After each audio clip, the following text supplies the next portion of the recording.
Hi friends, అందరికీ ధన్యవాదములు. Welcome to my channel. YSR చేయూత 4వ విడత పథకానికి సంబంధించి పేమెంట్స్ మరియు ఈకేవైసీ డేట్స్, అదేవిధంగా అర్హుల జాబితా నుండి కొంతమంది పేర్లను అయితే తీసేయడం జరిగింది. ఆ తీసేసిన వాళ్ళ పేర్లని మళ్ళీ ఎలాగ అప్లై చేసుకోవాలనే దానిపై వీడియో అయితే నేను చేస్తున్నాను. వీడియోని స్కిప్ చేయకుండా చాలా జాగ్రత్తగా చూడండి. వీడియో మీకు నచ్చింది అనిపిస్తే తప్పకుండా వీడియోకి ఒక లైక్ని ఇవ్వండి.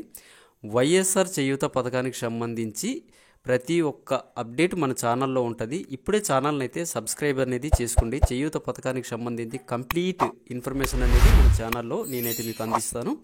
లేట్ చేయకుండా వీడియో స్టార్ట్ చేద్దాం. ముందుగా వైఎస్ఆర్ చేయూత 4వ విడత పథకానికి సంబంధించి పేర్లు అయితే రిలీజ్ అవ్వడం జరిగింది. అదేవిధంగా మీ యొక్క గ్రామ వార్డు సచివాలయాల్లో మీ పేర్లు అనేది చూసుకోండి. తర్వాత ఈకేవైసీ కూడా డేట్స్ అయితే మనకి ఇవ్వడం జరిగింది. అర్హత పొందిన కొత్తవారు మరియు అదేవిధంగా పాతవారు ఈకేవైసీ అనేది కంప్లీట్ చేసుకోండి. సో ఫ్రెండ్స్, మనం తర్వాత చూసుకున్నట్టయితే కొంతమంది పేర్లు అయితే తీసేయడం జరిగింది. అలాంటి వారికి కారణాలు మనం చూసుకున్నట్టయితే కరెంటు బిల్లు యూనిట్లు 300 కంటే ఎక్కువగా వచ్చుంటే అలాంటి వారికి అయితే పేరుని అయితే రిమూవ్ చేయడం జరిగింది. అదేవిధంగా గత సంవత్సరం చేయూత పథకానికి సంబంధించి 18,750 రూపాయలను పొంది ఈ సంవత్సరం పేరు రాలేదు అనేవారు చాలామంది ఉన్నారు. సో ఫ్రెండ్స్, దానికి మనం చూసుకున్నట్టయితే 45 సంవత్సరాలు పూర్తి చేసుకుని 60 సంవత్సరాలు లోపు ఉండాలి.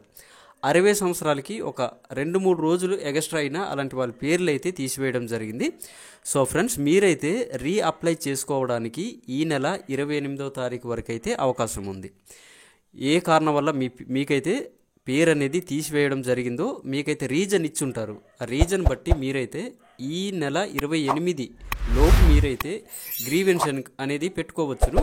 అదేవిధంగా మీరైతే అప్లై చేసుకొని చేయూత పథకానికి సంబంధించి అర్హులు జాబితాలో మీ పేరు అయితే వచ్చే అవకాశాలు అయితే మనకి ఎక్కువగా ఉన్నాయి. చేయూత పథకానికి సంబంధించి మంచి అప్డేట్స్తో